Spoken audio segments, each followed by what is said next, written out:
Some nights, the wind sounds like memory calling my name. I was riding home when I heard it. Soft at first, almost lost in the sound of my horse's hooves. The sky was a deep bruise, half-moon hanging low. The desert stretched for miles, quiet as a grave. Then it came again, not the wind, not an animal. A cry. I stopped and listened. "Easy, boy," I told my horse. He snorted, ears twitching. The sound came from the ravine near the dry creek. I climbed down, my boots sinking in the dust. The night air smelled of rain that never came. "Hello?" I called. "Anyone out there?" Only silence answered. Then the cry again, faint, desperate. I pushed through thorn brush until my hand hit something rough. A burlap sack. It moved. My heart kicked hard. "God help me," I whispered and knelt. I untied the rope around the top and pulled it open. Inside was a baby. She was pale, lips blue, barely breathing. Wrapped in a piece of old blanket, one hand sticking out like she was reaching for the sky. "Oh no," I said. "Oh, sweet mercy." I took her in my arms. She was cold as creek water. Her tiny chest trembled against my coat. "You're alive," I whispered. "You're still here." She made a sound, weak but real. A sound that cut through me deeper than any bullet ever had. I pressed her close to my chest, feeling her heartbeat. Slow, like a faraway drum. I had seen death. Too much of it, but this was life, fragile and fighting. I tore my scarf and wrapped it around her tighter.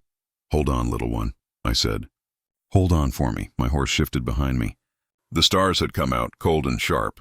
I climbed up with the baby in my arms, careful not to let the wind touch her skin. "Easy now," I said. "We're going home." The road was long, the night endless. Every few minutes I checked if she was breathing. Sometimes I couldn't tell. Once I thought she was gone, but then she moved her fingers light as air. I talked to her just to keep her awake, or maybe to keep myself sane. "You hear that wind?" I said. "That's the sound of this land. Hard place, but it's all I've got." "Guess it's yours now, too." She made a small sound. I smiled for the first time in years. When I reached my cabin, dawn was pushing against the dark. The fire in my hearth was cold. I laid her on my bed and went for water, shaking so bad I could hardly pour. "Don't die on me," I said. "Not tonight." I rubbed her hands, her feet, whispered nonsense like a prayer. After a while, her breathing steadied. Her skin turned from blue to pink. "Good girl," I said. "You fight, don't you?"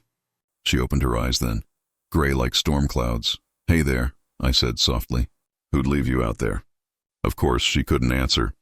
But in that moment, I swear she looked straight at me, like she already knew who I was, like she'd been waiting. I fed her warm milk from a cloth, slow and careful. She drank like she'd never stop. When she fell asleep, I just sat there staring. My cabin was quiet except for her tiny breath and the crack of fire I'd finally lit. I hadn't prayed since Clara died. But I prayed then. "Lord," I said, "you took one child from me. I don't know why you'd give me another. But if you mean for her to live, I'll see she does." Her name came easy. "Hope," I whispered. "That's what you are." The next morning I rode into town. People stared when they saw the baby wrapped in my coat. "Where'd you find that?" Old Tom asked outside the store. "Desert," I said. "Someone left her there to die." He spat in the dirt. "Ain't right." "You talked to the sheriff yet?" "Soon as I can," I said. The sheriff's office was near the church. The door creaked as I went in. Marshal Trent looked up from his desk. "Sam Hayes," he said. "Been a while." "Yeah," I said. "Found something you ought to see." He leaned back in his chair, hat low over his eyes. "What's that?" I pulled back the blanket. Hope stirred and made a small sound. The sheriff's hand froze halfway to his coffee cup. His face drained white. "Where'd you get that baby?" he asked, voice thin. "Found her in a sack by Dry Creek." He stood up slow. "You sure she was alive?" "She is now." He looked like he'd seen a ghost. "Anyone else know?" He said, "Half the town saw me ride in." He nodded once, but his eyes weren't on me. "They were on the baby. Strange thing," he said after a moment. "A baby out there alone. Probably just some drifter's mistake." "Mistake?" I said. "A sack in the sand ain't no mistake." He swallowed, eyes shifting. "You keep her for now. I'll ask around." "I don't trust that," I said. "You'll ask, but will you listen?" He frowned. "Careful, Sam. You don't want trouble again." I looked him dead in the eye. "I'm not the one who brings trouble." He opened his mouth, then shut it. "You done here?" "Yeah," I said. "For now." I walked out before he could say more. The sun hit me hard, bright and cruel. At the general store, Mrs. Keller gave me old baby clothes and a smile that didn't reach her eyes. Poor thing, she said. She looks familiar somehow. Maybe, I said. Hard to tell with babies. She nodded, but her hands trembled. Back on the road, I kept thinking of the sheriff's face. That shock and that fear, like he'd seen her before. I held Hope close, whispering, "Whatever they're hiding, we'll find out." She slept against my chest, small and warm. The desert wind blew soft through the grass. For the first time in years, it didn't sound empty. When I reached home, I laid her by the window. The light touched her skin like a promise. "You're safe now," I said. But even as I said it, I felt the lie. I could still see the sheriff's eyes, wide with something darker than guilt. That night I couldn't sleep. Every creak in the floor made me reach for my gun. Every gust of wind sounded like that cry again. Only louder, closer, as if the land itself was warning me. I walked outside, the stars cold above me. "What have you brought me, Lord?" I whispered. The wind didn't answer, but I thought I heard a soft echo, like a tiny voice in the dark saying, "Mama." I turned, heart pounding, but Hope was asleep. Only her hand had moved, reaching out, like she was dreaming of someone else. I stood there a long while, feeling the chill crawl up my back. Something was wrong in this town. I could smell it like rain before the storm. Still, I made a promise that night. "Whatever you are," I told her, "whoever you came from, you're mine now. And I'll keep you safe, even if the world burns." The fire crackled inside the cabin. The wind outside howled like it carried old sins. I held her until the night grew quiet again, and in that silence, I felt something I hadn't felt in years. Hope. The road into town was quiet that morning. The sun came slow, like it was tired too. Hope was wrapped in my coat, small and still. I held her close, felt her tiny breath. Every few steps, she made a soft sound, like a sigh from heaven. I whispered, "Hold on, little one. We'll find help soon." She didn't answer, only moved her hand against my chest. That touch, it felt like a promise. When I reached the main street, people stared. Old men stopped talking. Women froze mid-step. A few boys pointed and whispered. I called out, "Someone, please, I need milk for the baby." No one came. A man by the saloon spat and looked away. Another woman closed her shop door.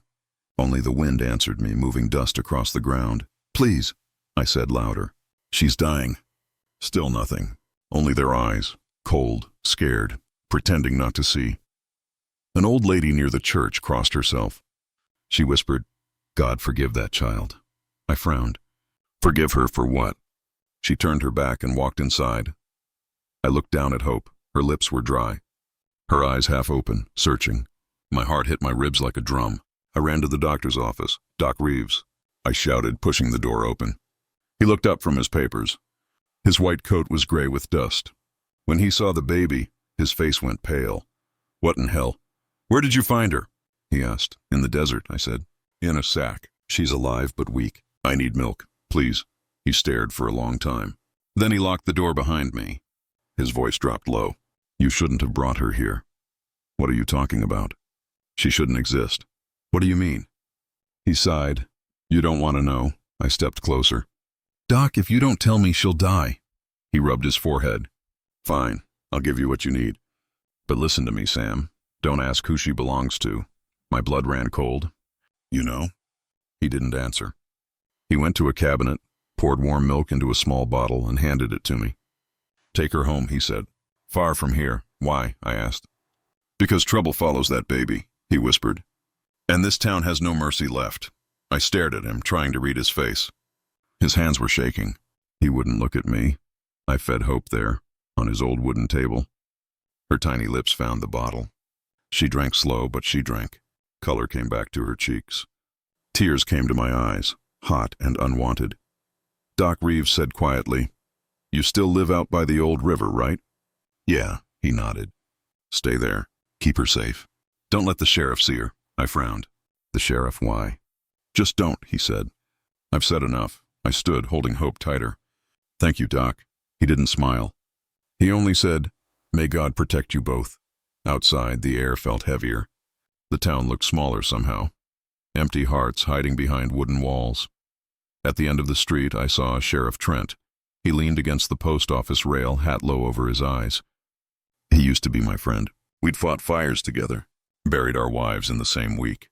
But now when he saw the baby, his jaw locked tight. "Sam," he said slowly, "where'd you get that child?" I met his stare. "Found her out near Dry Creek." His hand twitched near his gun belt. "You sure?" "Yes." He stepped closer. "You should have left her there." I froze. "Say that again." "You heard me," he said. "You don't know what you brought back." "She's a baby," I said. "She's innocent." His eyes darkened. "No one's innocent out here." I felt anger rise like fire. "You used to be a better man." He smirked, but it didn't reach his eyes. "Used to be." Then he tipped his hat. "Take my advice, Sam. Bury that secret deep." And he walked away. Hope made a small sound, like she was scared. I held her close. "It's all right, little one.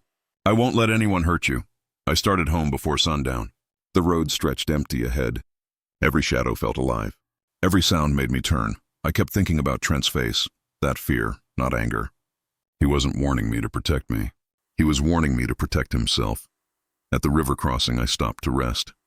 Hope was asleep, warm against my chest. I looked at her and whispered, "Why are they so afraid of you?" The wind moved through the trees, soft like a voice. It almost sounded like it said, home, promise, faith. When I reached my ranch, night had fallen. I set Hope on my bed, built a small fire, and boiled water. The cabin smelled like smoke and rain. I hadn't felt it in years, the sense that I wasn't alone. I talked to her as I worked. "You don't know me yet," I said. "But I'll tell you something. I lost everything once. My wife, Clara. Our baby didn't make it, or so they told me." She moved a little as if she heard me. I smiled. "Maybe God's giving me another chance. Maybe you're that chance." Then I remembered the doctor's words. "Don't ask who she belongs to." My stomach turned. What if she belonged to someone I knew, someone who wanted her gone? I pushed the thought away. Right now, she needed warmth, not answers. Hours passed. I sat in my old chair, watching the fire fade. Outside, the coyotes cried under the moon. I rocked the cradle slow. I whispered, "You're safe now." I swear it, but even as I said it, I didn't believe it. The sheriff's eyes haunted me. There was fear there, but also guilt. He knew something I was not meant to find. The next morning, I went to the barn. Luke, my young ranch hand, was feeding the horses. He looked at the bundle in my arms and blinked. "You got a baby?" "Yeah," I said. "Found her out near Dry Creek." He whistled. "That's a hard place. Nobody goes there." "I did," I said. "And maybe it was meant to be." He came closer. "What are you going to do with her?" "I'm going to keep her safe." He smiled. "You're serious?" "I am." He scratched his head. "You sure you can?" "Folks talk. Sheriff too," I sighed. "Let them talk." "They always do." Luke looked at the baby again. "She got a name?" "Hope," I said softly. "Because she shouldn't be alive, but she is." He nodded, slow. "Nice name." I gave him a small smile. "Yeah, she saved me already." We stood quiet for a while. Then he said, "You know, people don't turn away for nothing. Maybe they're scared of something bigger." I nodded. "Maybe, but I also knew fear has many faces. And this one wore a badge." When Luke left, I went back inside. Hope was awake, staring at the window light. She smiled, just a little. And something broke open in my chest. I whispered, "I'll give you a home." "I promise." Then I looked out the window. Far off, a rider moved along the ridge, slow, watching. I knew that shape. It was the sheriff. I didn't move. He stopped for a moment, then turned his horse and rode away. I said to myself, "You can watch all you want, Trent. She's mine now."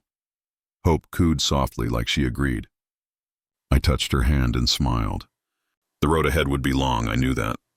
But for the first time in years, I wasn't walking it alone. The fire burned low. The night came quiet.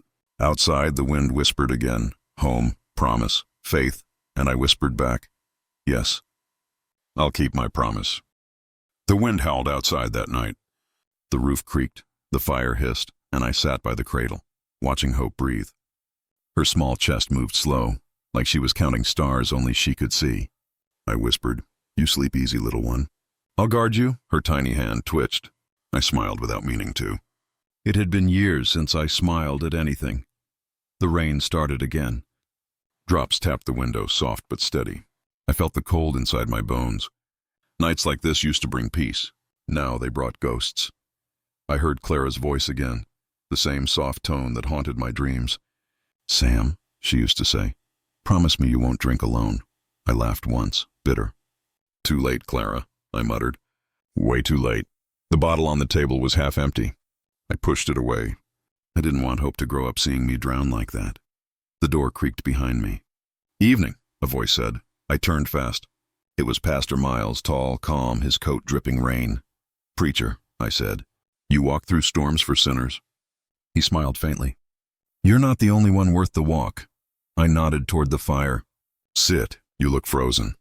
He sat, rubbing his hands near the flames. "You named her Hope, I hear." "Yeah," I said. Seemed right. He looked toward the cradle. "She sleeps peaceful." "For now," I said. "But peace don't last long around me." He watched me close. "You believe that, or you want to?" I sighed. "I don't believe much these days." He leaned forward. "Maybe God sent her to you." I laughed low. "God's got a bad sense of humor." He shook his head. "You think this is chance? You lose a child, then find one crying in the dust? Some things aren't random, Sam." I stared into the fire. "You saying she's some kind of test?" "Maybe a gift," he said softly.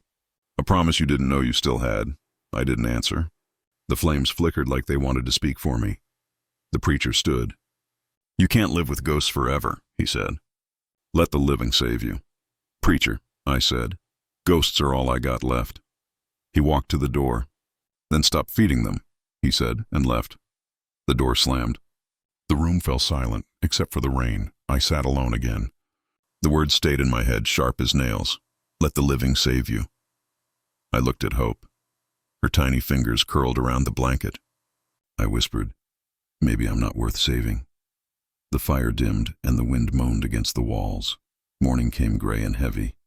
The rain hadn't stopped. I fed the horses, checked the fence, and came back to the cabin. Hope was awake, staring at the window like she saw angels out there. "You like the rain?" I asked her. She giggled. That sound, her laugh, cut through the fog inside me. My chest felt strange, warm, painful, alive. I picked her up. "You got a light in you, girl." "Don't lose it." She touched my beard with her tiny hand and made a sound that almost broke me. I whispered, "You don't know it, Hope, but you're healing something I thought was dead." The wind blew harder. I closed the shutters. A shadow moved on the porch, just a branch, I told myself. But my gut said different. Later that day, I went through the sack she came in. I had never looked close before. Maybe I didn't want to. Inside, under the torn cloth, something metal shined. I pulled it out. A small silver locket, smooth but old. It was cold in my palm. I turned it over and saw the engraving, E.T. My heart kicked. "E.T.!" I whispered. "Who the hell are you?" I opened it. Inside, a photo, half burned. A woman's face, maybe 20, smiling. Blonde hair, kind eyes. Not anyone I knew, but the feeling hit deep. Like I had seen her before, maybe in town, maybe in a dream. I put the locket on the table. My hands shook. When I went to town that afternoon, folks stared like they always did. Some nodded. Some whispered. Old Martha from the store said, "She's growing fast, Sam." "Yeah," I said. "She eats more than a calf." Martha smiled weakly. "She's lucky you found her." "Maybe I'm the lucky one," I said. She tilted her head. "You still see ghosts?" I froze. "Who told you that?" She shrugged. "Word travels. People say you talk to your wife's grave." I looked away. "People say a lot." Martha lowered her voice. "Be careful, Sam. Some men don't like what you found." "What men?" I asked. She didn't answer. Just turned and helped another customer. I found Pastor Miles near the church. He was fixing a broken window. "Preacher," I said, "you ever see a locket with E.T. on it?" He looked puzzled. "E.T.? "Yeah, found it in Hope's sack." His face changed, tight, pale. "You sure?" I nodded. "You know something." He hesitated. "No, maybe it's nothing." "Don't lie to me, preacher." He sighed. "There was a woman once. Evelyn Trent. She lost a baby. Years back." "Trent?" I said. "As in the sheriff's wife?" He nodded slowly. "She stopped coming to church after that." My throat went dry. "You saying this baby could be hers?" "I'm saying nothing certain," he said. "But if it is..." "Be careful." I stepped closer. Why? He met my eyes. Because Sheriff Trent doesn't like reminders of his sins. I clenched my fists. He's got too many already. The preacher placed a hand on my shoulder. Don't go digging, Sam. Some graves don't want to be opened. I shook him off. Then maybe it's time someone did. When I rode home, the sun was setting red. The sky looked like fire bleeding into the hills. I couldn't stop thinking about the sheriff's eyes the day I brought Hope into town. Fear, not pity. He knew something. I got off the horse, went inside, and saw Hope asleep again. The locket glowed faintly in the lamplight. I picked it up and whispered, "Who are you, little one? And who threw you away?" The floor creaked. My heart jumped. I turned, gun ready, but no one was there, just wind sneaking through the cracks. Still, I could feel it. A presence, like Clara was standing right behind me, whispering words I couldn't hear. That night, I dreamed again. I saw the old house. The storm. Clara screaming. I ran down the hallway, but the doors kept closing. Then I saw her face, pale and crying. She held a baby. The baby didn't cry. I shouted, "Give her to me!" She looked up, eyes wide with fear. "They took her," she said. "They took my baby." I woke drenched in sweat. My heart pounded. The fire was out. Hope was crying softly in her cradle. I went to her, picked her up, and held her close. "Shh," I whispered. "Ghosts don't cry. Only the living do." Her tiny fingers touched my face, and the tears came. Quiet, heavy, burning, I whispered to the darkness, "If this is your joke, God." I ain't laughing. The rain stopped at dawn. The world smelled new again, clean and wet. I stood by the window, holding Hope, watching the light crawl over the hills. I said softly, "Maybe you are a gift. Or maybe a warning. Either way, I won't let them take you." The locket shined again on the table, catching the first ray of light. I picked it up and slipped it into my pocket. "We'll find the truth," I told her. "Together." Hope yawned, then smiled. Small, perfect, and pure. For the first time in years, I felt something break open inside me. Not pain this time. Not guilt. Just light. I kissed her forehead. "You and me, little one," I said. "Against the ghosts. Against the world." The wind carried my words out the window, across the hills, and I swore I heard a soft voice answer back. It sounded like Clara. She whispered, "Then don't let go." And I didn't. The sun hit my eyes when I rode into town. The wind was dry, full of dust and silence. I had the silver locket in my pocket. It burned like fire against my skin. I tied my horse outside the sheriff's office and pushed the door open. "Morning." "Sam," said Sheriff Trent. His voice sounded too easy, like he had been waiting for me. "Morning," I said. "We need to talk." He leaned back in his chair. "About what?" I placed the locket on his desk. The metal clicked against the wood. "About this." Trent stared at it, then smiled. Too quick, too clean. "Could be anyone's," he said. "Could be," I said. "But you froze when you saw it." He laughed, but his laugh cracked halfway. "You see ghosts everywhere now?" "I see lies," I said. "And your eyes tell stories your mouth won't." He leaned forward. "Careful, Sam. You start digging holes, you might fall in one." I didn't move. "You remember the night Clara died?" His face changed. Just a flicker, but I saw it. His eyes went cold. "Don't go there." "I'm already there," I said. "You were the one who held her hand, weren't you?" "You said she was gone before I got back." Trent's hand touched the badge on his chest. His fingers shook. "I did what I could." "Did you?" I asked. "Or did you do what someone told you to?" He stood up. "You better leave." I didn't. I looked around the room. A map on the wall. A rifle by the door. The smell of tobacco and sweat. "I found that baby out in the desert," I said. "Someone left her to die, and this locket was with her." Trent's eyes darted to the locket again. He swallowed hard. "What do you think that means?" he asked. "I think you know damn well what it means." He walked to the window. "You think every lost soul is your problem now?" "No," I said, "but this one feels like mine." "And you look like you've seen her before." He turned fast, eyes sharp. "Watch what you're saying." "I am watching," I said. "I watched you lie to me years ago. I watched you at her grave. You didn't shed a tear." Trent's jaw tightened. "You want to fight old ghosts? Be my guest. But you're barking at the wrong tree." I took a step closer. "You sure about that?" He slammed his hand on the desk. "Enough!" The sound echoed through the room. Papers flew. The locket rolled and hit the floor. I bent down, picked it up, and opened it. Inside was a tiny photo, half burned, but I could see the edge of a woman's hair and a child's hand. Trent's breath caught. "Who is she?" I asked quietly. "Don't," he said. "Who?" He turned away, rubbing his face. "Some truths ain't meant to be dug up." I stared at him. "Then why do you look like you buried one?" He said nothing. The room went still. Outside, I heard the wind push against the door. "Marshall," I said, using his first name. "You were my friend. I trusted you." He faced me then, his eyes full of something I couldn't name. "And I tried to protect you. From what?" "From yourself," he said. "From pain you can't fix." I took a slow breath. "You think lying helped?" He sighed. "You think knowing everything would?" "Yes," I said. "Because truth doesn't rot. Lies do." He sat down again, looking tired, older. "You got no idea what that night was, Sam. It wasn't what you think." "Then tell me." He looked at the locket again. "You ever think maybe that baby ain't your salvation? Maybe she's your punishment?" His words cut through me. "Say that again." He didn't. He just looked down. I reached for my hat. "You may wear that badge, but it don't make you clean," Trent said softly. "You don't know what you're asking for." "Then tell me," I said again. "Tell me what I don't know." He looked toward the door, then back at me. "Doc Reeves was there that night." "You talked to him?" I frowned. "Doc already told me nothing could be done." Trent smiled a broken smile. "Yeah, he said the same thing to me." "What does that mean?" He picked up his hat. "It means the past is full of people who don't want the truth breathing again."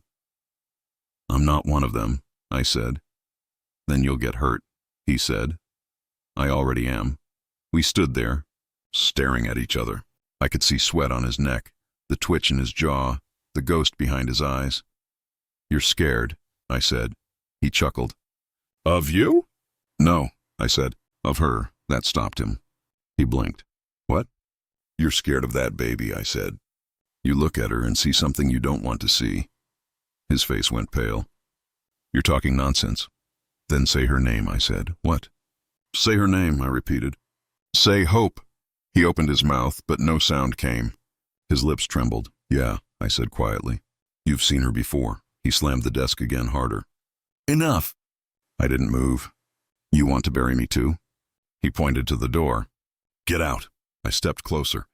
"You gonna shoot me like you shot the truth?" He reached for his gun but stopped halfway. His hand shook too much to finish. "You don't know what you're doing," he whispered. "I do," I said. "I'm digging." "You dig deep enough, Sam," he said. "You'll find more than bones." I leaned in. "Then I'll find yours." His eyes met mine. There was fear there now, not of me, but of what I might uncover. "Leave it alone," he said again. "For your sake." "For hers. My sake died with Clara," I said. "And hers is just beginning." For a moment, silence filled the air between us. Just breathing. Just hate and history. Then Trent said, almost like a prayer, "Some debts don't die, Sam." I nodded. "Good, then you still owe me." I picked up the locket again and put it back in my pocket. "You know what's funny?" I said. "You look like the man who used to call me brother." He whispered. "I was." "Then you should have saved her," I said. He said nothing. His eyes glistened like glass. I walked to the door. My boots hit the floor slow, steady. "Sam," he said behind me. I stopped but didn't turn. "You keep that baby safe," he said. His voice cracked. "Don't let her near this town again." I turned my head just enough to see his face. He looked lost. "Why?" I asked. He stared at the floor. "Because they'll finish what they started." I stepped outside. The sunlight hit my face sharp and hot. The wind carried the smell of dust and fear. Behind me, I heard his chair scrape the floor, then the sound of something breaking. Maybe the map on the wall. Maybe his soul. I walked to my horse. My hands shook when I touched the reins. Luke was waiting near the well. "Everything all right, Sam?" he asked. I looked back at the office. "No," I said. "But now I know where to start." Luke frowned. "You gonna tell me what happened?" "Later," I said. "Right now I need to see Doc Reeves." He nodded. "You think the doc knows something?" "I think everyone in this damn town knows something," I said. "They just forgot how to speak it." Luke stared at me. "You look different." "Do I?" "Yeah," he said. "Like you just saw the devil." I smiled without joy. Maybe I did. The wind blew hard again. I looked at the locket in my hand one more time before tucking it away. The initials E.T. shone in the sunlight. E.T., Evelyn Trent, the sheriff's wife. And suddenly, everything inside me went cold. The dream came again that night. The storm, the screams, the smell of smoke. Clara's voice broke through the rain. "Sam, please help me." I ran through the dark, but the door never opened. And then 2 cries. One weak, one strong. I woke before I reached them. My chest was wet with sweat. The air cold. The fire in the stove was almost gone. For a moment I didn't move. I listened.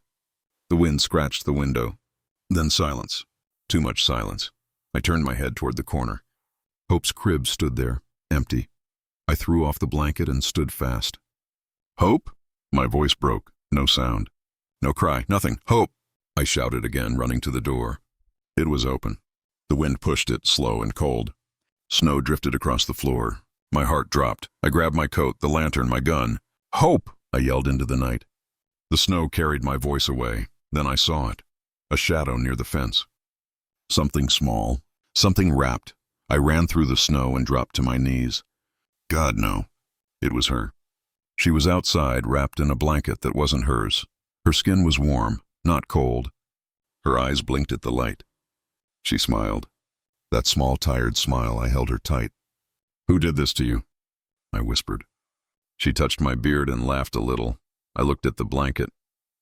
It was soft, white, trimmed with lace. Not mine. Not from my house. Someone had been here. Someone had touched my child. I looked around the dark yard. No tracks. The snow had covered them. Only one thing moved, the windmill creaking in the wind. I carried Hope inside, shut the door, and pushed the table against it. The fire was low. I fed it more wood until it burned bright. Hope yawned. She didn't know. She didn't see the fear in my hands. I rocked her close. "I'm here, baby. You're safe. You hear me?" But my voice shook, because I didn't believe it myself. When she fell asleep again, I sat there and stared at the blanket. I touched the lace. It was clean, like from a woman's room. Not from any farm, not from here. In the firelight, I saw a small stitch near the edge. E.T. The same letters from the silver locket. I felt something burn in my chest. It wasn't fear anymore. It was anger, old and hot. By morning, I couldn't sit still. I put Hope in her basket and went to town. I needed answers. Doc Reeves opened his door before I even knocked. He looked tired, like he hadn't slept. "Sam," he said, "you look like hell. I found this in my yard," I said. I held up the blanket. His face went pale. "Where?" "Outside my house. Someone came in." "Was she hurt?" he asked fast. "No, but she could have been," he sighed, rubbing his eyes. "You need to calm down." "Don't tell me to calm down, Doc. Tell me what you know." He didn't answer. He looked at the blanket again. Then he said, "Go talk to the sheriff." "No, I'm talking to you." He looked at me for a long time, then said, "This town has old sins, Sam. Best you don't dig too deep." "Someone touched my daughter," I said. "I'll dig until I find the bones." He swallowed hard, then whispered, "Evelyn Trent." The name hit me like a shovel. The sheriff's wife. I knew her. Gentle voice, eyes full of secrets. "What about her?" I asked. He shook his head. "I shouldn't have said that." "You just did." I turned and walked out before he could stop me. The snow had turned to mud. My boots sank with every step. The sheriff's office stood near the saloon. I pushed the door open without knocking. Trent looked up from his desk, surprise on his face. "Sam." "Morning." "Morning," I said. My voice was cold. "You been near my ranch last night?" He frowned. "No, why?" "Someone broke in." "That so?" I stepped closer. "They took my baby outside. Wrapped her in this." I threw the blanket on his desk. He looked at it, then at me. And his eyes changed, only for a second. Fear, guilt, something he tried to hide. He touched the lace. "Pretty thing," he said softly. "Where'd it come from?" I asked. "Can't say. Lots of women in town use lace. Not with these letters." I pointed at the E.T. stitched in the corner. His hand stopped. The room went quiet. He cleared his throat. "You should get some rest, Sam. You've been through a lot." "I'll rest when I know who came into my house." He leaned back in his chair, smiling too wide. "You accusing my wife of something?" "I'm asking," he laughed, but it sounded wrong. You think Evelyn walks through snow in the dark to your ranch? Don't be stupid, I stared at him. You're shaking, Marshall. He slammed his hand on the desk. You better leave before you say something you'll regret. I didn't move. I already regret plenty. We stared at each other until he looked away. I picked up the blanket and left. Outside the wind had died, but the sky looked heavy, gray and close, like it wanted to fall. I stopped near the church. Pastor Miles stood by the door, sweeping snow from the steps. Morning, Sam, he said. Not much of a morning. He looked at me carefully. You look troubled. Someone came to my house? With harm? With hands they shouldn't have. He nodded slow. Evil walks quiet here. I think I know who it is, I said. Then what will you do? I don't know yet. He looked at me long and said, Be careful. The line between justice and revenge is thin as dust. I crossed it once, I said. Didn't like the other side. He smiled a little. Then don't cross again. I didn't answer. I just walked away. By evening, I was home again. Hope slept on my lap. The fire glowed bright. I held the blanket in my hands. I thought of Evelyn Trent, the sheriff's wife, quiet, pale, always looking over her shoulder. Why would her name be on the baby's blanket? Why would the sheriff lie? I looked at Hope's small face. Her eyes opened. She looked up at me. She didn't look like me. She didn't look like Clara, but there was something I couldn't name. Who are you, little one? I whispered. She smiled again, that same sweet smile that made my heart break and heal. I placed the blanket near the fire and watched the edge burn. The lace curled, turned black, then to ash. The letters E.T. vanished in the flame. I thought burning it would help. It didn't, because fire never really dies. It waits, inside you, quiet, until something wakes it again. Hope sighed and turned in her sleep. I kissed her forehead. Don't worry, I said softly. No one will ever hurt you again. But deep down I knew this was just the beginning. The storm wasn't over. It was only resting, and I was ready for it. The sun fell slow behind the hills when I saw her. A horse stopped near my gate, dust rising in red light. The rider wore a gray coat and a wide hat. I knew the shape even before she spoke. Sam, she said. Her voice shook. Please, I need to talk. I didn't move. Evening, Mrs. Trent. She took off the hat. Her hair came loose, pale under the fading sky. Evelyn Trent, the sheriff's wife. Can I come in? She asked. People might see, I said. I don't care anymore. I opened the gate. The horse snorted and turned its head. She walked past me, small and tense, like she was carrying a stone in her chest. Inside the porch, Hope's laughter came from the house. Evelyn stopped when she heard it. Her eyes filled. That's her, isn't it? She whispered. I felt a cold wave go through me. What do you mean that's her? She stepped closer. The baby. The one you found. I said nothing. She touched the door frame. Her fingers trembled. I've heard her voice in my sleep, she said. For 3 years. A small cry. Mama. My heart hit hard. Why are you here, Evelyn? Because she's mine, she said. They told me she was dead. The words cracked open the air. I shook my head. You better explain that. She looked at the ground. I gave birth alone, at Doc Reeves's place. Marshall said it was too soon, too dangerous. He didn't want anyone to know. I leaned against the wall. Go on, he said. The baby came still. The doctor showed me a blanket. No sound, no breath. Her voice broke. I screamed. I begged to see her. They wouldn't let me. Marshall said he buried her. I stared at her. The wind picked up dust between us. Then 3 months ago, she said, I saw the locket in town. On a child's neck. ENTO, my mother's gift. How could I forget? She covered her mouth. Tears slid between her fingers. I whispered, Hope. Evelyn nodded fast. You named her that? Yes, she smiled through tears. You gave her a name. I only gave her pain. I stepped away, trying to breathe. Marshall Trent made me bury my wife. Now you tell me he buried your child too. Her eyes met mine. I didn't know about your wife. I swear. I walked to the fence. The desert looked endless and cruel. You expect me to believe this? I asked. It's the truth. The truth? I laughed without joy. That word's been burned too many times in this town. She came closer. Sam, I thought God punished me when I heard you found that baby. I thought he sent her to you because you had lost one too. I turned fast. What did you say? Your wife, she said softly. Clara, the night she died. I was there. My pulse stopped. You were what? I was the nurse, she said. Doc Reeves called me to help. My knees went weak. No, you're lying. I wish I were. She took a deep breath. Clara bled too much. Reeves told the sheriff to bring medicine from town. Marshall left. When he came back, he said the baby was gone.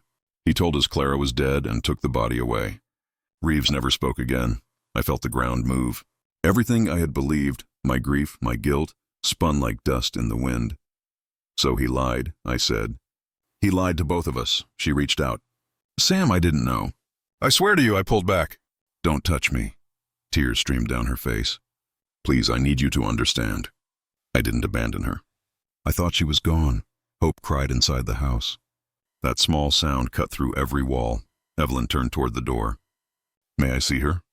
No, I said. She's my child. She's my child now. Silence. Only the wind, dry and cold. She has my eyes, Evelyn whispered. She has no one's sin, I said. Not yours, not his. She nodded slowly. You're right. But she deserves to know who she is. She'll know kindness, I said. That's enough. Evelyn wiped her face.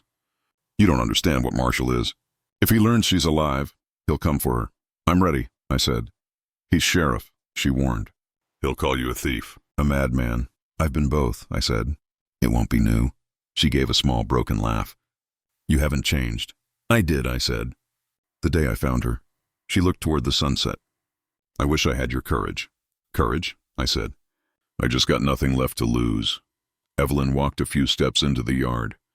Her boots scraped the dirt. I brought this, she said. She took a small cloth from her pocket. Inside was a photo, faded, cracked. A young woman with a baby in her arms. I never saw her face clear, she said, but I dreamed it.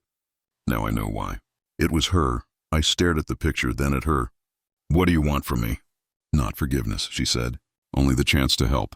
Let me protect her too. You had your chance, I said. I was weak, she whispered. So was I said. We paid for it, she swallowed hard. Marshall plans to leave town. He's afraid someone will talk. He'll take all the money and vanish. If he knows the child lives, he'll kill anyone in his way. Then he'll try me first, I said. She touched her chest. You can't fight him alone. I've done worse. Her voice softened.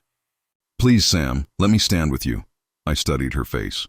She looked older than before, tired, broken. But honest, if I let you close, I said, and he finds out, Hope will pay. I'll die before he touches her, she said. I believed her then. The door opened. Hope stepped out, holding her wooden horse. Papa? Evelyn gasped. Hope smiled shyly. Who's that lady? I knelt. Just a friend, sweetheart. Pretty lady, Hope said. Evelyn's hands shook. She looks like... Don't, I warned. Hope ran back inside. The door closed. Evelyn covered her face. She called you Papa. I earned that word, I said. I know, she whispered. Thank you for saving her. I didn't save her, I said.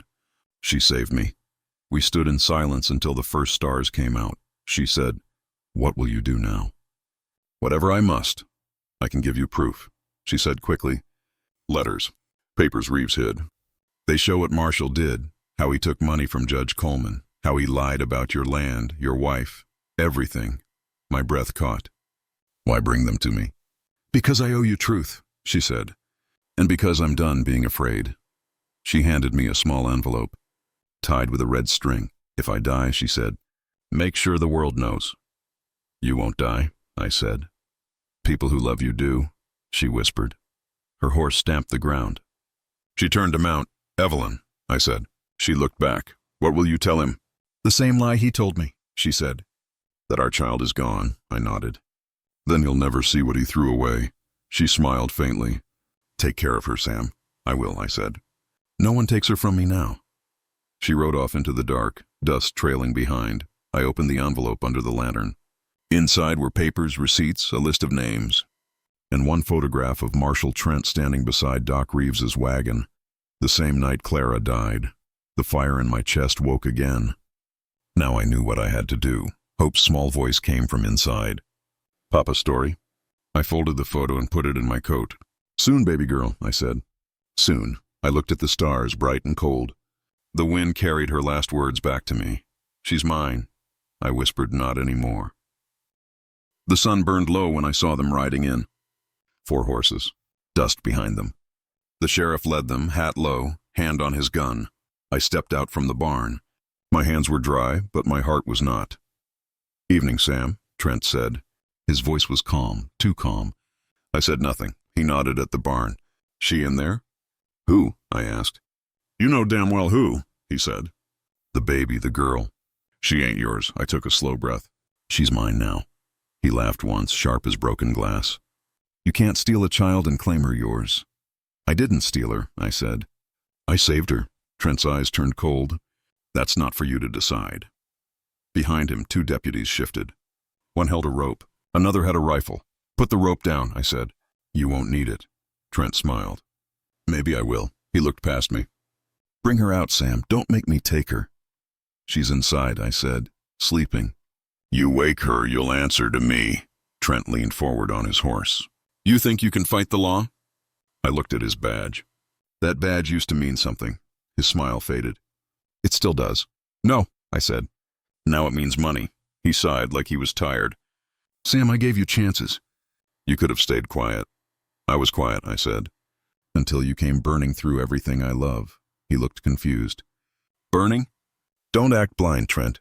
You burned my life once." "You won't again." He pulled his gun. "Last warning." "Step aside." Luke ran from the house. "Mr. Sam!" he yelled. "They got torches!" I turned. 2 men were by the barn doors, fire already licking the hay. "Stop!" I shouted. Trent didn't.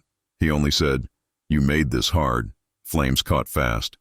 The smell of smoke filled the air. My horse neighed loud inside. I ran toward the barn, but 1 deputy fired in the dirt near my feet.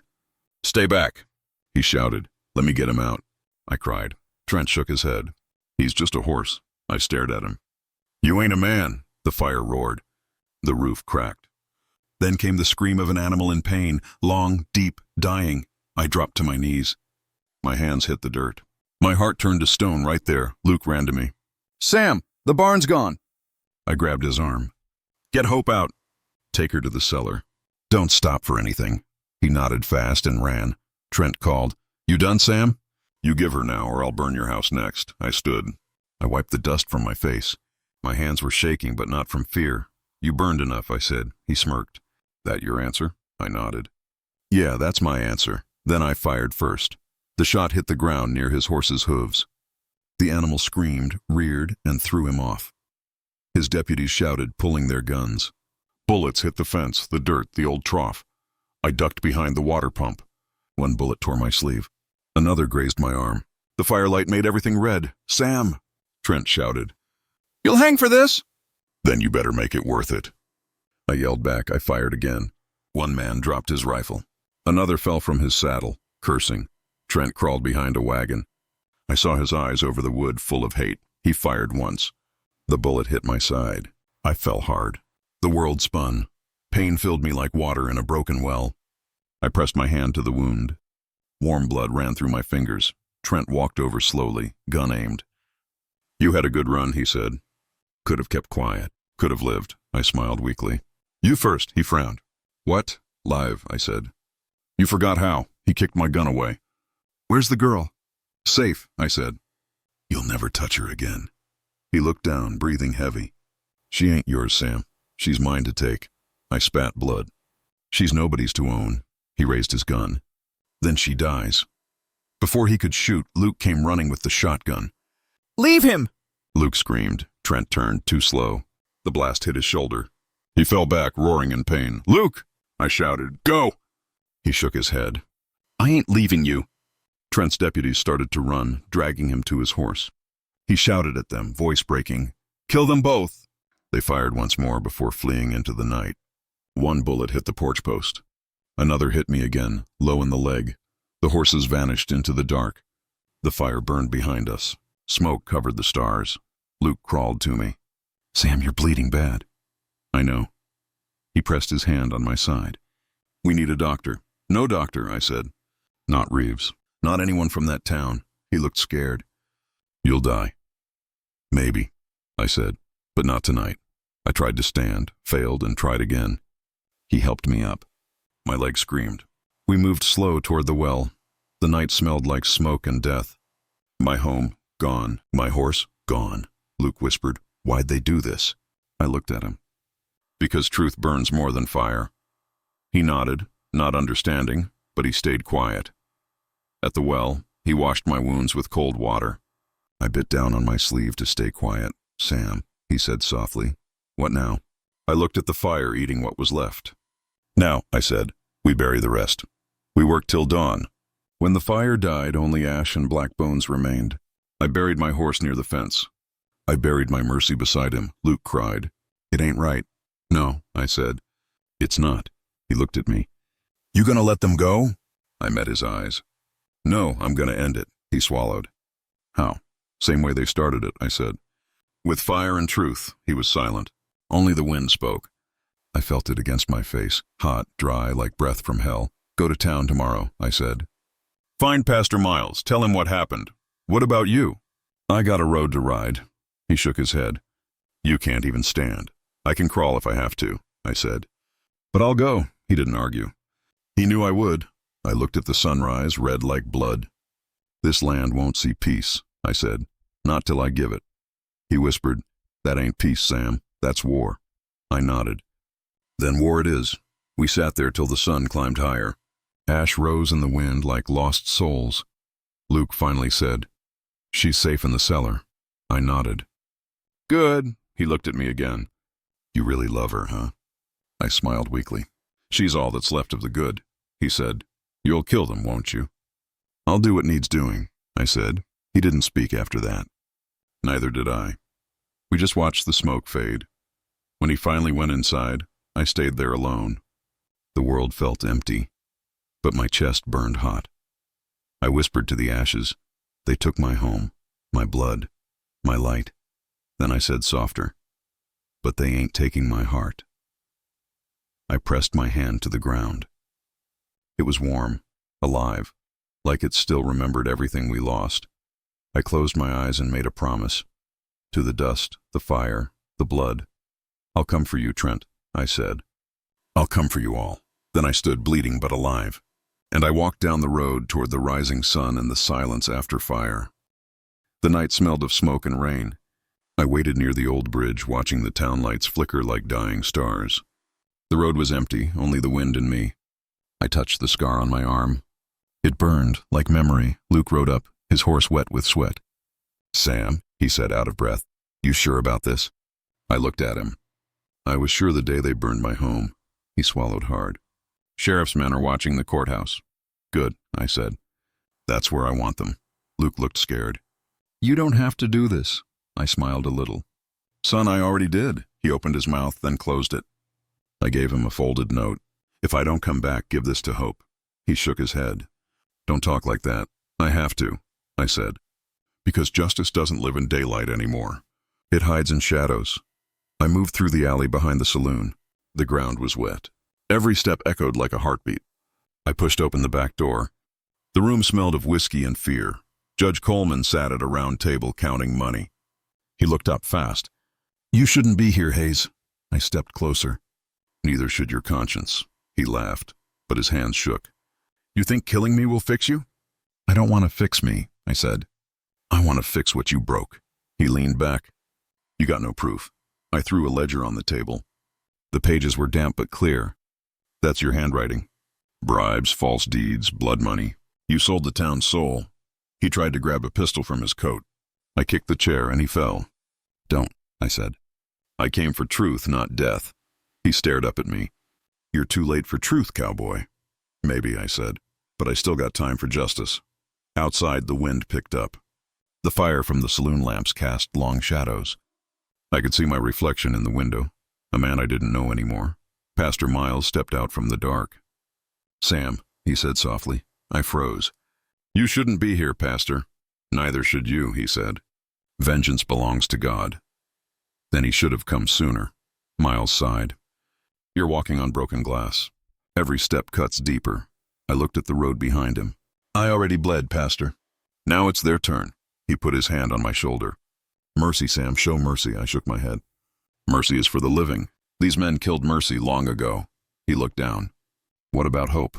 Her name hit like a bullet. I turned away. Everything I do for her. He said, if she grows up seeing only hate, she'll forget love. I didn't answer. His words stayed behind me, chasing me into the rain. At the courthouse, I found the back window open. The hall smelled of dust and paper. I climbed inside. The lamplight flickered over the sheriff's desk. On it, a file marked Hayes case. I opened it. Inside were reports, lies, and one letter. My wife's name, Clara Hayes. I read it once. My hands shook so bad I nearly tore the paper. To Sheriff Trent, the baby was born alive. Please save her, I froze. The world went quiet. My throat locked. Alive. I whispered. You knew. A door creaked behind me. Trent's voice came. You should have left the past buried, Sam. I turned slowly. You let my wife die. He aimed his gun. You think you're some saint of justice? You're just dirt with a badge burned off. I laughed hollow. Maybe, but dirt still covers graves. He fired once. The bullet hit the wall near my head. I ducked and rolled, hitting him hard. The gun fell. We fought, fists heavy with years of hate. He shouted, she was never yours to save. I punched him again. Neither were those lands. We hit the table. Papers flew. I saw blood drip on the floor. His, mine, maybe both. He gasped. You think you can win? This town's built on men like me. I grabbed his collar. Then I'll tear the town apart. He spit blood. Go on. You'll die before you see daylight. I pulled the letter from my pocket. I already died the night you took her. His face went pale. You read it. I did, I said. And I'll make sure everyone else does too. I left him there, bleeding and silent. Outside, Luke waited by the horses. What happened? He asked. Justice, I said. Or something close. He stared at my hands. You're bleeding. Yeah, I said. But the blood's not all mine. We rode toward the church. I wanted the preacher to see the letter, to tell the truth, to make it real. Miles stood under the cross, rain pouring on him. You did it, didn't you? I nodded. I showed him mercy. His eyes narrowed. Is that what you call it? I looked at the sky. He's still breathing. That's mercy enough, Miles sighed. You'll never sleep easy again. I don't need sleep, I said. I need peace. He held out his hand. Then let it go. I can't, I said. Not yet. That night I hid the letter in the church Bible. If I died, someone would find it. Someone would know the truth. Luke sat beside the fire, shivering. Sam, why keep going? You already won. Won. I smiled without joy. Winning doesn't bring back what's gone. He poked the fire. What about hope? She's my reason, I said. The only one left. He looked into the flames. She doesn't need revenge. She needs a father. I turned away. I'm trying to be both. The fire cracked. Outside, thunder rolled. The wind whispered my name, like the night I found her. I walked to the barn where my new horse waited. The rain washed the blood off my hands. I whispered to myself, justice is heavy. Feels like chains. From the shadows, a voice came. Then drop them. It was Miles again. He looked tired. You can't live in the dark forever? I was born in it, I said. He shook his head. No, Sam, you were born in love. Don't let hate raise your child? I looked at the horizon. Dawn was coming, soft, gray, and cold. I don't know who I am anymore, I said. You're still the man who saved a baby, he said.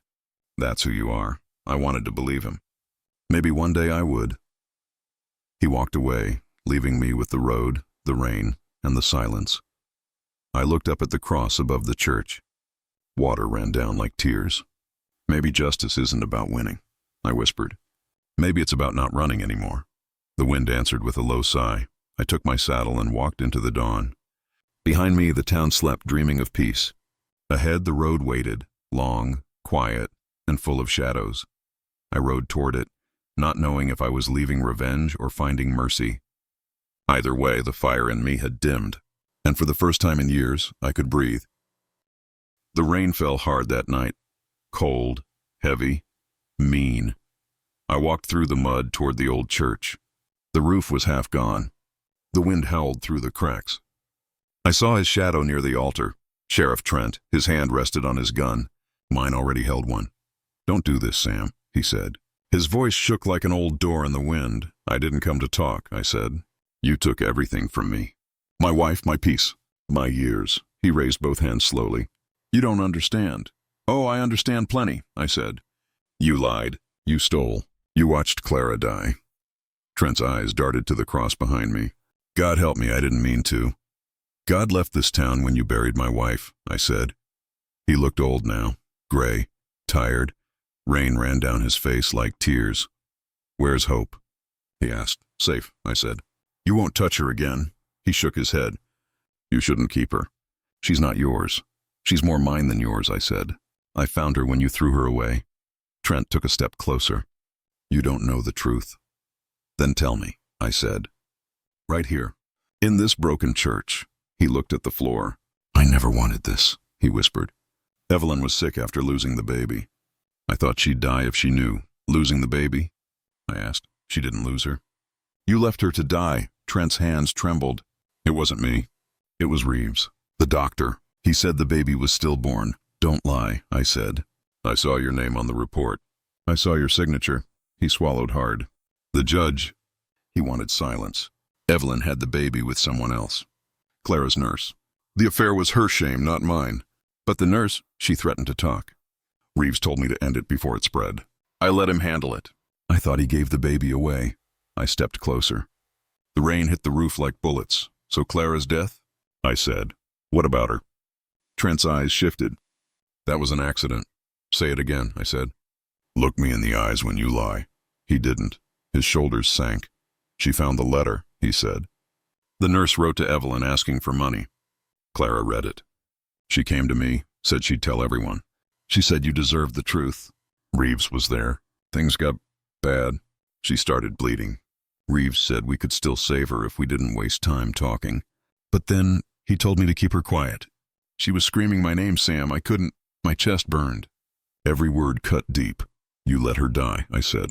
You let her die so your wife could live clean. I didn't mean. Stop, I said. Don't tell me what you meant. Tell me what you did. He took one slow breath. I told Reeves to lie, to say it was the storm. I buried her records. I thought it would end there. And Hope? He hesitated. Evelyn begged me to bring her back. I said no. I said the child was a curse. The word curse hit me harder than any bullet. You threw a baby away, I said. You killed my wife. And you call her a curse? Trent fell to his knees. I was scared, Sam. Scared of losing everything. The law, the town, my name. I didn't mean for her to live like that. But she did, I said. She lived. And I found her. And I gave her what you never could, love. He looked up, shaking. You can't keep her from her blood. Her blood is poison, I said. And I'm done bleeding for you. He reached for his gun then, slow, weak. I didn't move fast. I didn't need to. The sound echoed through the church like thunder. He dropped it. One bullet, not to kill, just enough to stop him from walking away again. He groaned, pressing his hand against his side. You shot me. I did, I said. Feels different when you're the one bleeding, doesn't it? He gasped for air. Help me! Help? I said. You didn't help Clara when she begged. You didn't help that child when she cried. You don't get help now. He fell against a pew, breathing hard. Rainwater dripped through the roof and mixed with his blood. For a moment I almost felt sorry. Almost. Why, Trent? I asked. And you had everything. Why take mine? He coughed. Because you had her heart. Clara loved you. She didn't love me. The world stopped. The church went silent except for the rain. What did you say? I whispered. He looked up, eyes glassy. She wrote me once. Said she wished she'd met me first. That she pitied you. That you were too good for this world. I thought if I had her gone, I could forget her. I stared at him. My fingers shook on the gun. You're lying, I said. Maybe, he said. Maybe not. I wanted to end it. One more shot. One clean end. But something in me broke instead. The rage burned out, leaving only ash. You'll live, I said. But you'll live knowing everyone knows what you did. You'll face the town, the preacher, the mirror. He groaned again. You'll hang for this. Maybe, I said. But before they hang me, they'll know your truth. I turned away. Rain poured through the broken roof. Thunder rolled like judgment from above. Behind me, he muttered, she wasn't supposed to live. I stopped. The sound of his voice made my skin crawl. I turned back. Neither was I said. I fired one more time, not at him, but at the wooden cross above his head. It cracked, then crashed down beside him. The echo filled the church like a final prayer. I stepped outside. The rain washed blood from my hands. I felt light, empty, like the storm had taken part of me away. Evelyn waited by the wagon. Her face was pale, eyes red. "Is it done?" she asked. I nodded. "It's done." She looked toward the church. "He was a good man once?" "No," I said. "He just wore the word like a badge." She looked at me again. "What will you tell Hope?" "The truth," I said. "But not today. She's too young to carry my pain." Evelyn touched my arm. "Thank you for saving her." "I didn't save her," I said. "She saved me." We stood there in the rain for a while. No words. No sound but the storm dying out. When I looked up again, the clouds were breaking. A thin line of light touched the church roof. "It looked almost like grace," Evelyn whispered. "What now?" "I go home," I said. "I bury my anger and start breathing again." She nodded. "He'll die soon." "I know," I said. "And when he does, I'll finally sleep." She stepped back. "You think God will forgive us?" I looked at her, then at the sky. Rain hit my face like tears that weren't mine. "Maybe," I said. "But I'm not asking him yet." I walked away. The mud clung to my boots. Every step felt heavy and clean at the same time. Behind me, thunder rolled again, softer now. The church looked smaller as I left, just a black shape in the gray rain. I didn't look back, because for the first time in years I didn't need to. The wind was soft that morning. I sat on the porch watching Hope feed the chickens. The sky was pale, like it forgot the color of fire. My heart was quiet for the first time in years. "Papa," she called, her voice light as air. "The hen won't share," I smiled. "Then share your courage with her." She laughed, a sound brighter than the sun. That laugh could make any man believe in God again. When I looked toward the hills, I saw smoke from the old prison. The wind carried it far, but I knew what it meant. Sheriff Trent was gone. Dead. Luke rode up the path, his horse kicking dust. "It's true, Sam," he said. "Trent's heart stopped last night. Some say he died praying. Some say choking." I didn't answer. I just stared at the sky. Luke touched my shoulder. "You okay?" "I don't know," I said. "Maybe I should feel something." "Maybe I already did." He looked down. "You got justice. That's something. Justice." The word used to taste sweet. Now it tasted like dry blood. "Tell the town I wish him peace," I said. "No man should carry hate beyond the grave." Luke nodded, uneasy. "You're a better man than me." I almost laughed. "No, Luke. I just got tired." When he rode away, the wind grew quiet again. I felt the silence in my bones. Hope came running. "Papa, why you sad?" "I'm not sad," I said. "Just thinking." "About Mama?" she asked. That word hit me like a blade. "Yeah," I whispered. "About Mama." She looked up at the sky. "Does she see us?" "I think she does," I said. "She always keeps her promise." Hope smiled and took my hand. "Can we go see her grave?" My throat closed. "Yes, sweetheart." "Let's go." We walked down the dirt path, through the tall grass and wildflowers. The air smelled like rain, like home after a storm. When we reached the grave, the clouds opened, and light touched the headstone. I felt my heart slow. Hope knelt beside the grave. "Hi, Mama," she whispered. "I'm big now." "Thank you for him." Her small hand touched the stone. I heard the word thank you again in my head like a prayer. Something inside me broke, not in pain, but peace. I dropped to my knees and cried. The tears came like rain after a long fire. "I tried, Clara," I said. God knows I tried. The wind moved through the trees. For a moment, I felt her near. Not a ghost, not a dream, just love. Hope hugged me. "Papa, don't cry."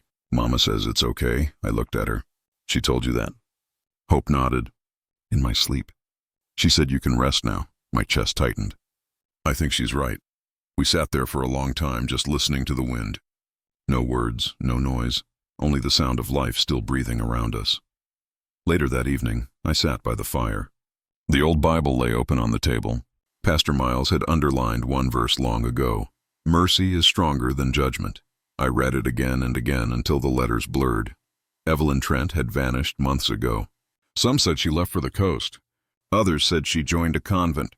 I didn't care to know. Her silence was enough. I heard Luke's voice outside.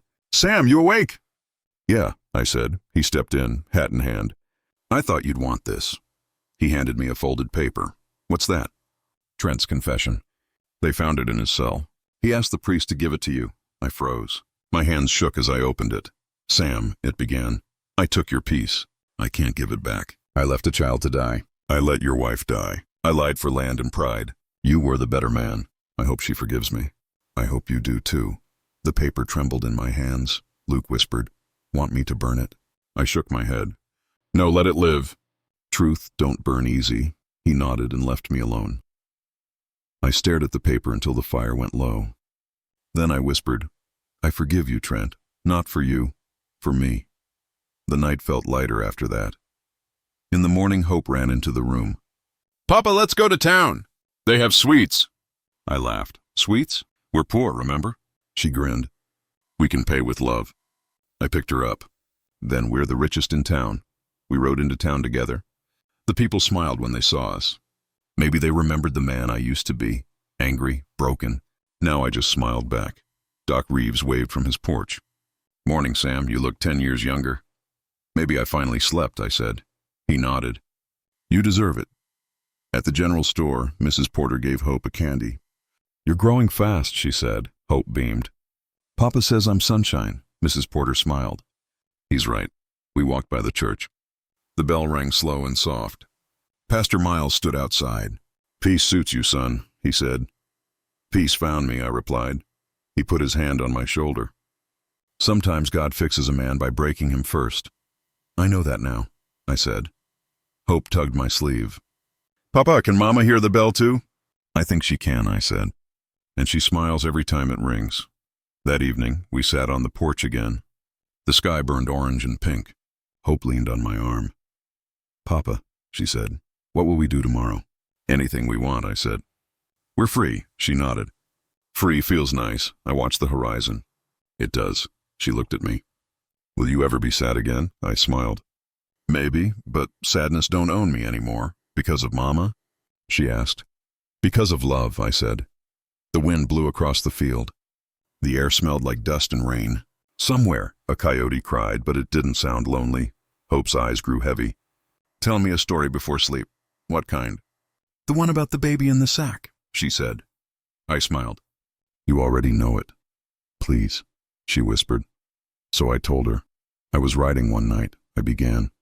There was fire in the sky and silence in my heart. Then I heard a tiny voice say, "Mama." That voice saved me. She smiled in her sleep before I even finished. The stars came out, bright and calm. I looked up and whispered, "Thank you, Clara." The house was quiet. The world at last was kind. I sat there for a long time, just breathing, watching the moon climb over the hills. Every wound, every betrayal, every drop of pain, it all led here. To this small porch, this small child, this peace. I picked up my old notebook and wrote the last line of my story. Even from betrayal, life can bloom again. Then I closed the book, blew out the lamp, and let the night take me home. The night was quiet, too quiet, the kind of silence that feels alive. I sat by the fire, fixing an old drawer from Clara's chest. My hands shook a little. The wood was dry and cracked, like my own skin. I hadn't opened it in years. Maybe I was afraid. Maybe I was just tired of ghosts. When the drawer slid open, something small slipped out and landed on the floor. A folded piece of yellow paper. My heart stopped. I picked it up slowly. My name was written on it. Sam, her handwriting. My Clara's. For a long minute I couldn't breathe. Then I said softly, "You still find ways to speak to me, don't you?" Hope was sitting by the window, stitching an old shirt. She looked up. "What is it, Pa?" I swallowed. "A letter." "From her." Her eyes widened. "From Mama Clara?" "Yes," my voice cracked. "From the night she died." Hope came closer, her hands trembling. "Are you going to read it?" I nodded. My fingers shook as I opened it. The ink had faded, but I could still read the words. I started slowly, my voice breaking. "Sam, if you're reading this, something went wrong. Maybe you're angry, maybe you're crying. Don't, please don't. Promise me you won't lose your heart, no matter what they do to us. Promise you'll stay human." I stopped. The fire popped. Hope touched my arm. "Pa?" "She knew," I whispered. She knew something bad was coming. Hope frowned. "What do you mean?" I read again, my voice softer. "I know about Trent. I know he wants your land. I know he's not the friend you think. I plan to leave town after the baby came. If I don't make it, you must live. Don't let pain make you cruel. You have more courage than you believe." My hands trembled. I saw the words blur through my tears. Hope's voice was small. She wrote that before she died. Yes, she was alone. She was scared, and she still thought of me. The letter slipped from my hand. It landed on the table, next to her old ring. Hope whispered, "She sounds brave." She was, I said. Braver than me. For a while we said nothing. Only the fire spoke, cracking softly like old memories. Hope finally said, "She wanted you to stay human, Pa, did you?" Her question hit me deep. I stared into the fire. "I don't know," I said. For a long time I was just burning. I wanted revenge, not life. I broke every promise she asked of me. Hope looked down. "But you saved me," I smiled sadly. Maybe that was her way of saving me too. She touched the letter again. "Do you think she forgave you?" I took a deep breath. "She always forgave me even when I didn't deserve it."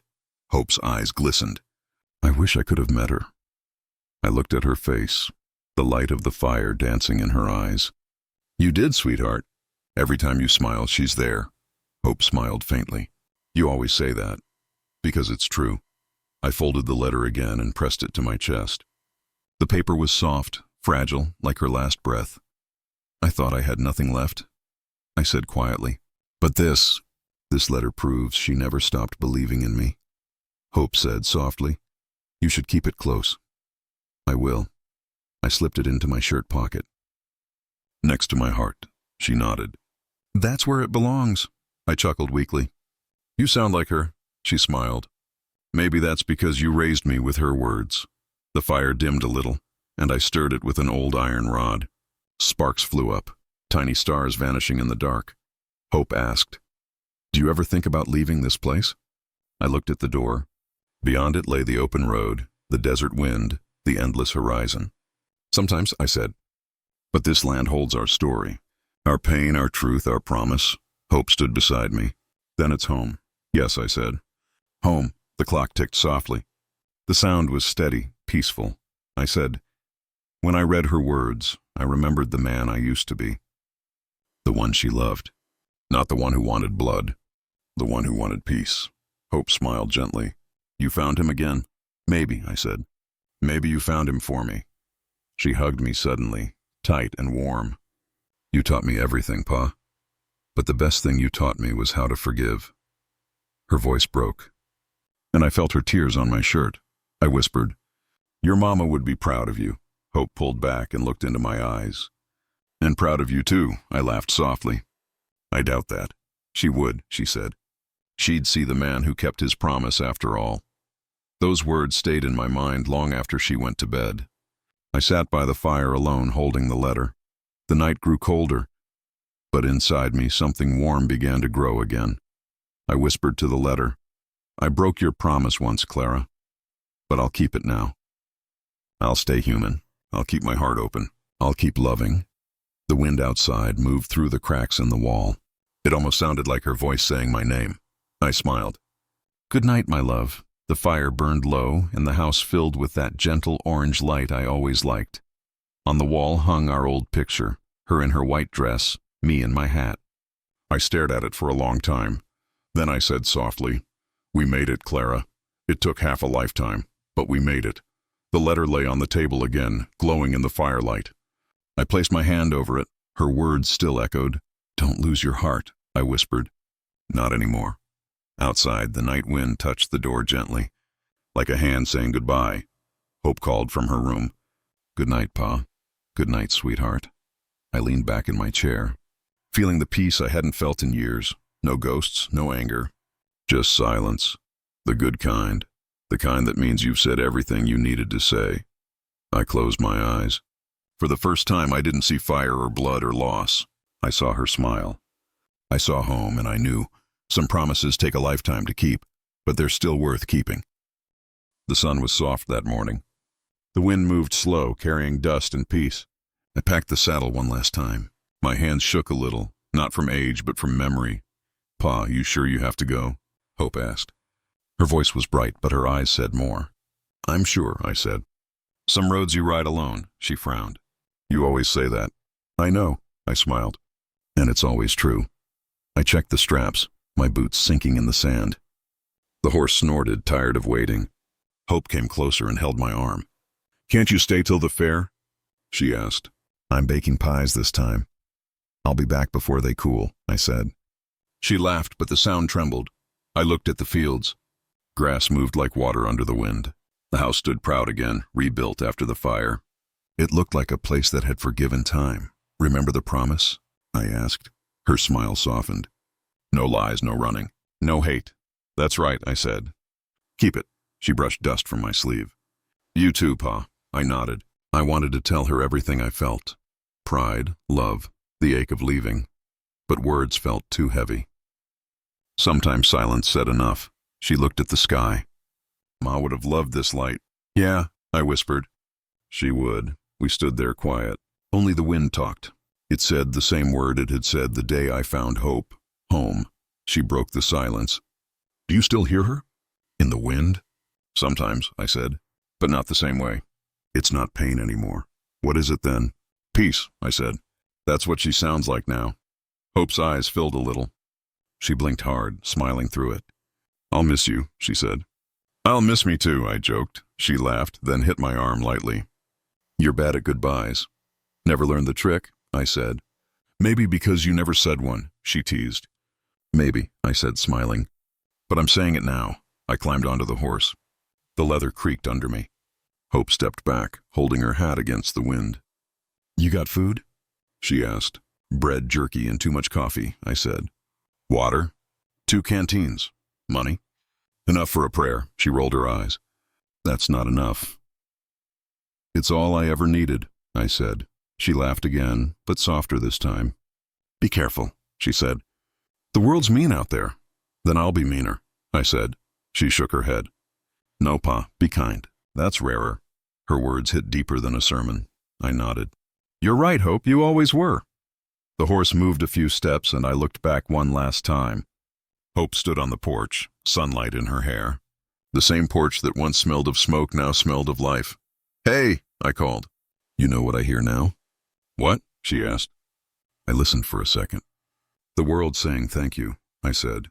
She laughed through tears. "For what?" "For proving good things can live again." The road stretched ahead, long and golden. I felt light. Not the kind that shines, but the kind that forgives. Every mile behind me carried ghosts. Every mile ahead held sky.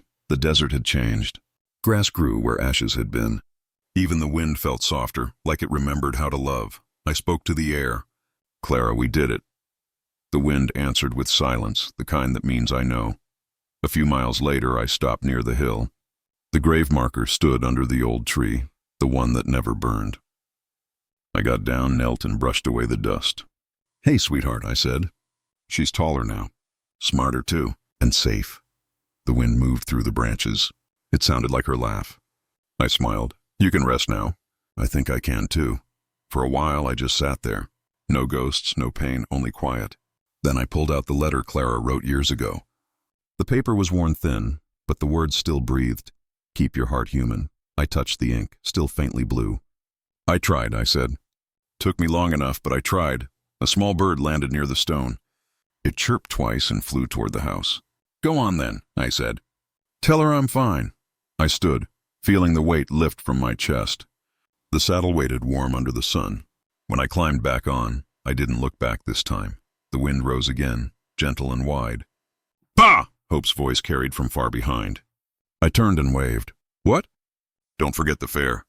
I laughed. "Wouldn't dare."